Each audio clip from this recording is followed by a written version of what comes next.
Chapter 10. We're going to talk listing agreements. Okay. So listing agreements, what is a listing agreement?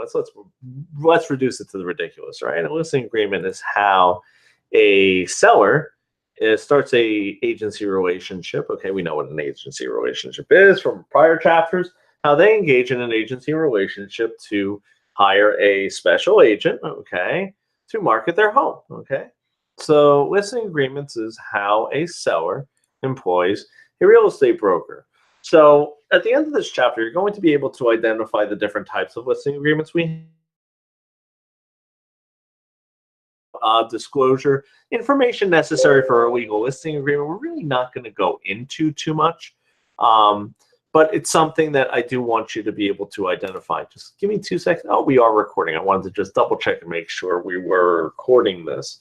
Okay, so let's talk about the different types of listing agreements. So you'll see them right here.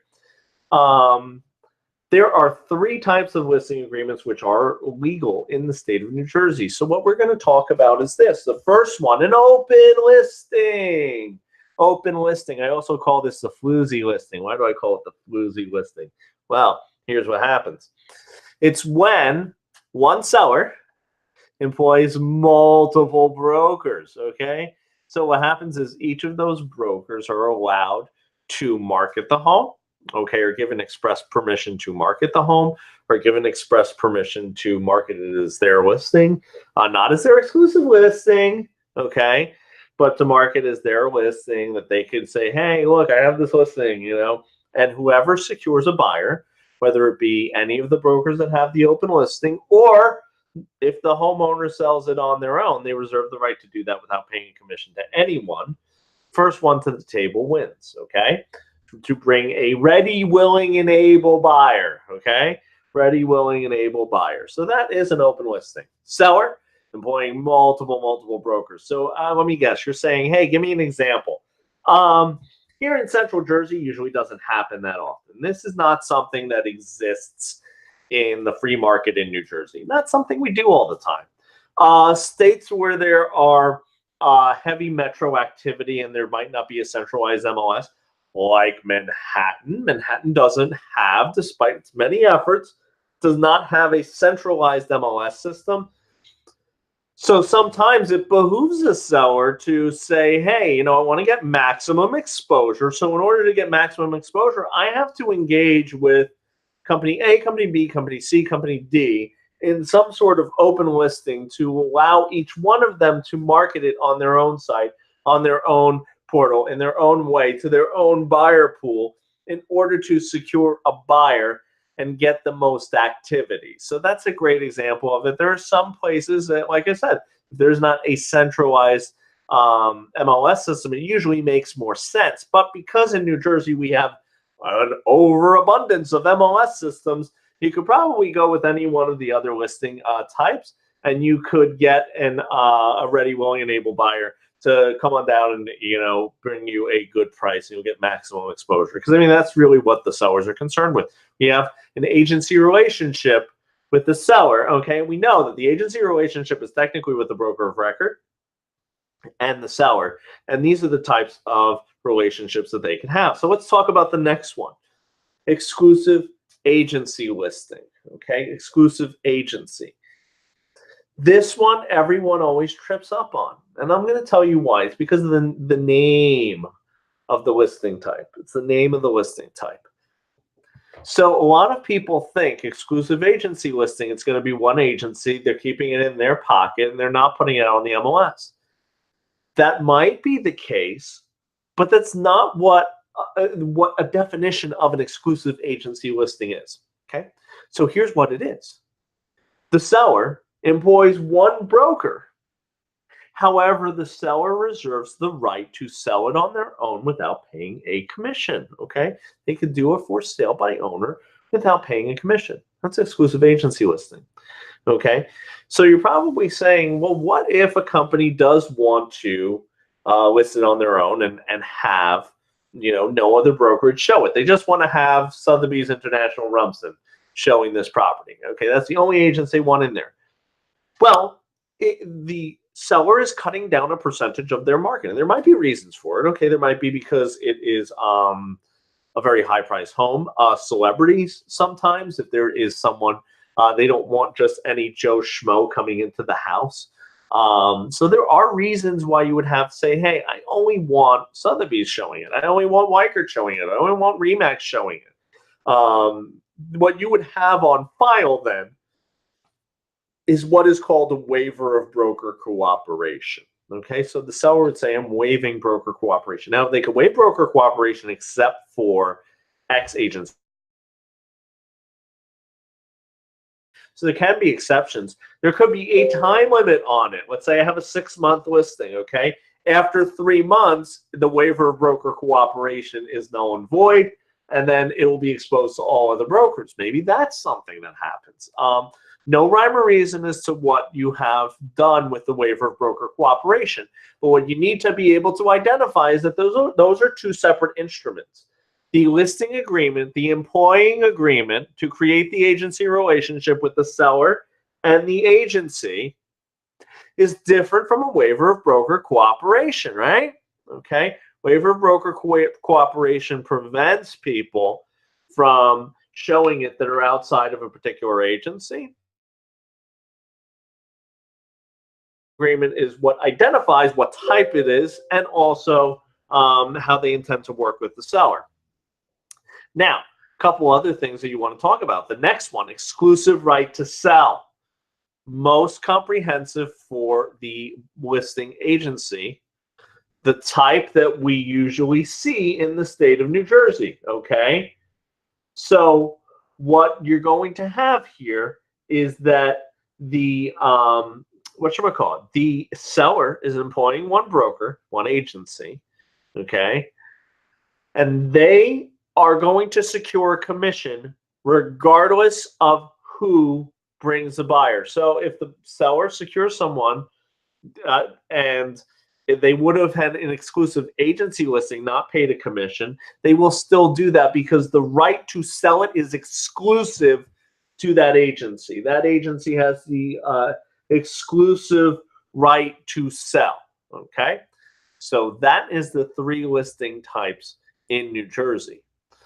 Now, something that we do want to talk about is net listings. So net listings are another listing type, but they're illegal in New Jersey. Now, why do we say illegal in New Jersey? Because there are other states that offer net listing. Okay, net listings, here's what they are. Net listings are when the commission is based on the seller netting a particular price. For example, someone says, I want to get $100,000 for my home. Anything above and beyond that, you can keep. Okay, that is your commission. You could structure it other ways where it looks, walks, talks, acts similar to that. You could have what we call a VRC, which is a variable rate commission. You get, if I sell the home at X price, you get X%. If I sell the home at this price, you get X%. So variable rate commissions that are either an open listing, exclusive agency, exclusive right to sell are okay, but the commission being based on the seller netting a certain amount and anything above that net you get is illegal. Multiple listing services, I've talked about them. I've kind of alluded to them. I haven't dived deep into what a multiple listing service is.